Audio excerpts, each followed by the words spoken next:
Alors il faut comprendre qu'au fil des années, le processus de négociation au niveau de la Convention climat s'est un peu complexifié, dans le sens où avant il y avait deux volets.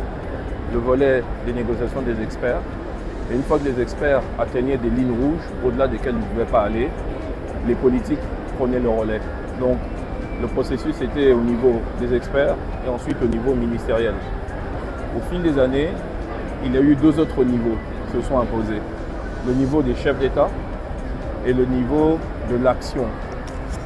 Action, ce qui crée un cadre pour l'implication des entités non étatiques, c'est-à-dire le secteur privé, les centres d'excellence, les centres de recherche, les think tanks, les ONG. Et donc la RDC ici est venue représenter à tous les niveaux.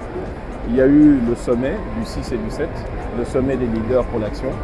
Le chef de l'État est venu en personne. Il a porté haut la voix de la RDC. Il a expliqué que la RDC était un pays sous mission grâce à ses forêts, grâce à ses minerais critiques qui participent à la transition écologique, grâce à son énorme potentiel en énergie renouvelable et bien entendu ces forêts luxuriantes qui jouent un rôle de poumon de la planète. Le chef de l'État a également montré son soutien à l'initiative brésilienne, le fameux TFFF, le Fonds pour les forêts tropicales perpétuelles, qui est un nouveau fonds mis en place par le pays hôte, le Brésil, qui a une grande ambition, celle de mobiliser 125 milliards de dollars pour les forêts des pays tropicales, des forêts tropicales humides. Et donc ce fonds aura de nouvelles modalités de mise en œuvre, puisqu'il ne s'agira pas simplement de baser les financements sur les actifs carbone, mais également sur le couvert forestier. Le fait d'adhérer à cette initiative et de probablement avoir une place au futur conseil d'administration qui va être mis en place, ce sera déjà des retombées palpables pour le pays. Au niveau des experts, il y a une forte délégation congolaise qui est là. La RDC, contrairement à d'autres pays, donne le badge officiel à tous les Congolais. Certains pays ne donnent le badge qu'aux fonctionnaires, aux officiels. Nous, en tant que délégation, nous n'avons rien à cacher et donc nous donnons le badge officiel à toutes les parties prenantes nationales qui sont accréditées. Que vous veniez des universités, que vous veniez de la société civile, vous pouvez, grâce à ce badge, entrer dans toutes les salles de discussion où la RDC est et entendre tout ce que les officiels sont en train de défendre. Donc il y a cette transparence, cette redevabilité à laquelle nos dirigeants sont soumis. Sur le plan ministériel, nos deux ministres, la ministre chargée de l'environnement, développement durable, nouvelle économie du climat, ainsi que la ministre déléguée chargée de la nouvelle économie du climat, sont sur tous les fronts. Elles assistent à énormément de réunions ministérielles, elles assistent à plusieurs événements parallèles où elles présentent les grands chantiers de la RDC, des projets comme le couloir vert Kivu-Kinshasa, des projets comme la forêt c'est nous, pour montrer que la RDC est là pour aider à régler le problème du climat et que la RDC, si des financements conséquents sont mis en place, pourra augmenter son niveau d'ambition de son action climatique. Donc voilà, je pense, quelques retombées avec lesquelles nous allons pouvoir rentrer au pays. Donc des partenariats que l'on scelle avec différents acteurs, ainsi que une vision très claire de ce que le pays peut faire en termes d'action climatique.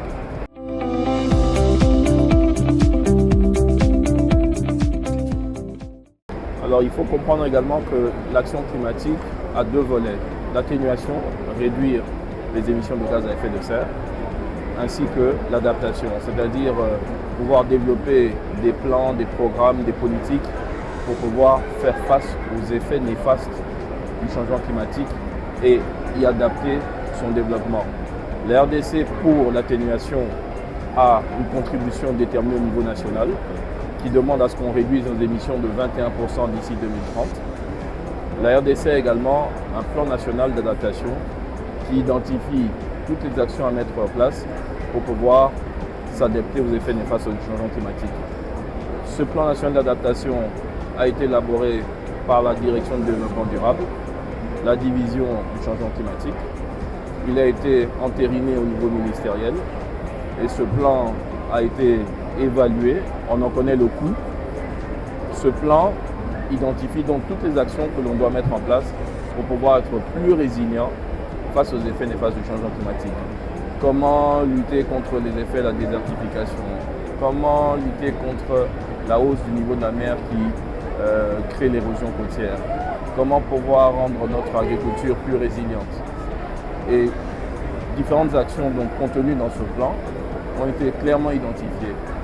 Il y a donc une première version de ce plan national d'adaptation qui existe, mais comme nous ne sommes pas dans un monde statique, nous sommes dans un monde dynamique, ce plan est appelé à évoluer avec le temps afin de pouvoir s'affiner en identifiant d'autres champs d'action ainsi que d'autres domaines d'activité, afin que la RDC puisse ensuite avoir toute l'architecture nécessaire pour de bons projets, de bons programmes, de bonnes politiques dont nos compatriotes, les Congolais, face aux effets néfastes du changement climatique qui rend leur vie plus difficile, qui rendent les efforts de réduction de la pauvreté plus difficiles et qui nous font payer une dette climatique pour laquelle pourtant nous n'avons pas contribué.